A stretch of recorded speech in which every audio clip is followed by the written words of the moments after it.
მამუკა ხაზარაძე ისევ ცრულობს. ლელოს ლიდერი ანაკლის სპორტის ჩაგდებაზე პასუხისმგებლობას ქართულ ოცნებას აკისრებს. ეს კი იმ ფონზე, როდესაც ხაზარაძე ჯაფარიძეს საერთაშორისო საარბიტრაჟო სასამართლოებში ანაკლის საქმეზე დავები წაგებული აქვთ. ანუკი ჩხიკვაძეა პირდაპირ ეთერში.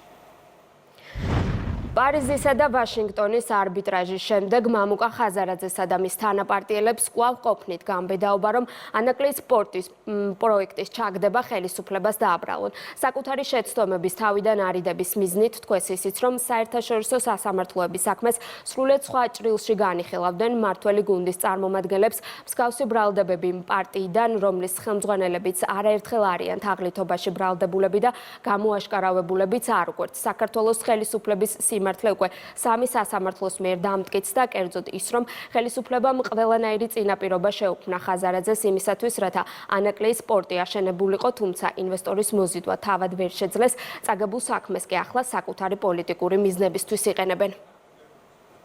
სპორტის აშენება ან არაშენება არის ხელისუფლების საკითხი. ხელისუფლებამ ვერ ააშენა სპორტი. ხელისუფლებამ ვერ შემოიყვანა ინვესტორი. ეს არბიტრაჟიც ისე როგორც წინა განიხილავდა სულ სხვა საკითხს. მთელი საკუთარი პოლიტიკური კამპანია მათ შორის ამ ადამიანებმა ხაზარაძე ჯაფარიძემ ააგეს იმაზე, რომ თითქოს სახელმწიფო მისცენით დაჩაგრა ანაკლის სპორტთან მიმართებით.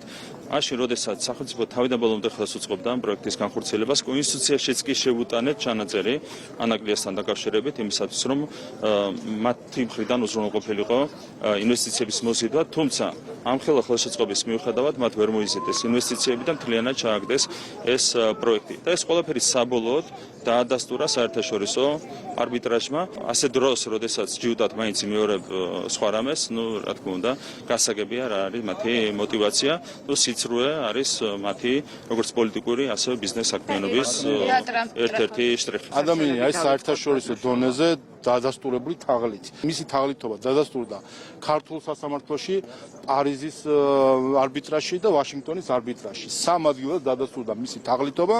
ამას დაემატა მისი საგადასახადო თაღლითობა გერმანიის ელჩისთვის სახლის მიქირავებს, სადაც გადასახადებს მალავდა და სხვა კიდევ და მათ შორის, როდესაც საკუთარი ბანკიდან 17 მილიონი გააქრეს მან და ბადრი ჯაფარიძემ. ჩვენ ერთი რამე გვაინტერესებს, 6 მილიონი ნახევარი დოლარი, რომელიც ვაშინგტონის არბიტრაჟმა დააკისრა მის პარტნიორს. გადაიხადეს უკვე თუ არა ბიუჯეტში. ჩვენ ველითო ბიუჯეტში შემოვიდეს 6 მილიონი ნახევარი დოლარი ხაზარაძის და მისი გარემოცვის თაღლითობისგან. თუ ვინმეს რამის გაკეთება უნდა და დაშენება უნდა და რა ვიცი, აქ იყვნენ და გაეკეთებინათ, აეშენებინათ, არავინ ხელს არ უშლიდა პირიქით. სახელმწიფო რამდენჯერმე მოახდინა ვადების გადაწევა და ხელშეწყობა, რომ პროექტი ყოფილიყო განხორციელებული. თუმცა თავიდანვე აშკარა იყო და იკვეთებოდა, რომ მათ არანაირი რესურსი არ გააჩნდათ პროექტის განხორციელების.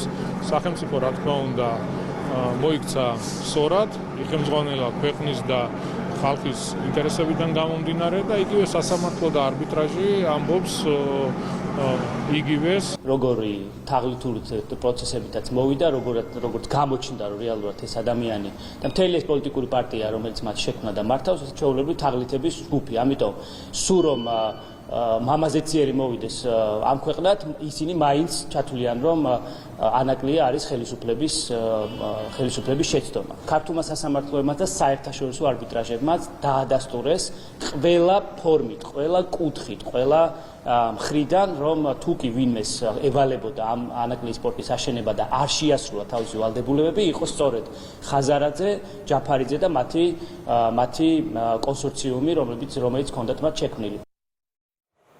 შეგახსენებთ, რომ ისევე როგორც პარიზის, ვაშინგტონის საარბიტრაჟო ტრიბუნალმაც დაადგინა, რომ პროექტის დაფინანსების ვალდებულება სრულად ეკისრებოდა ინვესტორს, რომელმაც ვერ შეძლო პროექტის განხორციელებისთვის საჭირო თანხების მოზიდვა. მთავრობის მხრიდან კი ხელშეკრულების შეწყვეტა იყო კანონიერი, რადგან საქართველოს სახელმწიფომ არაერთხელ გადაუადა კონსორციუმს ის წინასწარ დაგეგმილი ვადები, რომელიც საჭირო იყო შესაბამისი სახსრების მოსაძიებლად და ამ პერიოდის განმავლობაში სახელმწიფო მტკიცედ უჭერდა მხარს პროექტის განხორციელებას.